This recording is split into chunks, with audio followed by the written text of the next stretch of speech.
जो अत्याचार थे उन्होंने जैसे आर्थिक जुल्म 50% से 70% हमारे देश के किसानों पर, हमारी आम जनता के ऊपर लगाम लगाना शुरू कर दिया। इस जो अकाल पड़े न पड़े, बरसात हो ना हो, फिर भी उन्होंने 50 या 70% के बीच में लगाम देना अनिवार्य कर दिया भारतीय लोगों के ऊपर। सन 1770, 1876, 1899, 1943 में अकाल से 3.5 करोड़ लोग भूख के मारे गए। 1943 बंगाल अकाल में चर्चिल ने जानबूझकर जो गोदामों में रखा चावल था वो विदेशों में भेज दिया और यहाँ के लोग भूख से तड़प कर मर गए।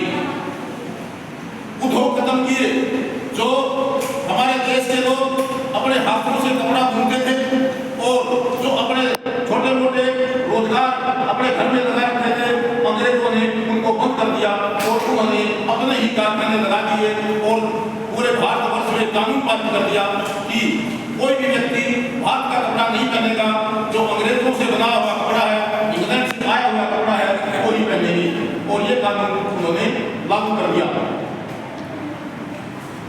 नमक कानून अंग्रेजों के द्वारा बनाए हुए जो नमक के कानून थे, उन्होंने नमक कानून पारित कर दिया और कहा कि हमारा जो नमक बनाया गया है वही इस्तेमाल करेंगे, आप अपना नमक नहीं बनाओगे, हमारा ही नमक इस्तेमाल होगा। जलियांवाला कांड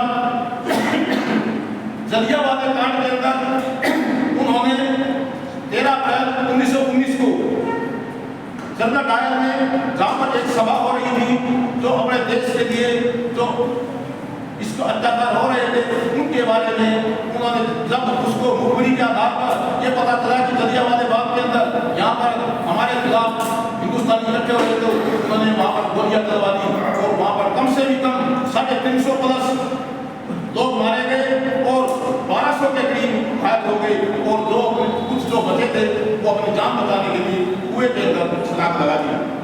ऐसे जैसे अत्याचार जब भारतीयों के ऊपर हो रहे थे, अंग्रेज हमारे ऊपर अत्याचार कर रहे थे, तो हमारे कुछ वीर और जो स्वतंत्रता सेनानी थे उनके अंदर आजादी की आग जगी, खून गर्म हुआ। उन्होंने सोचा कि क्यों ना अपने देश को ही आजाद कराया जाए। उन्होंने पीड़ा को नीचे उतारा। काले कानून, रोलेट एक्ट 1919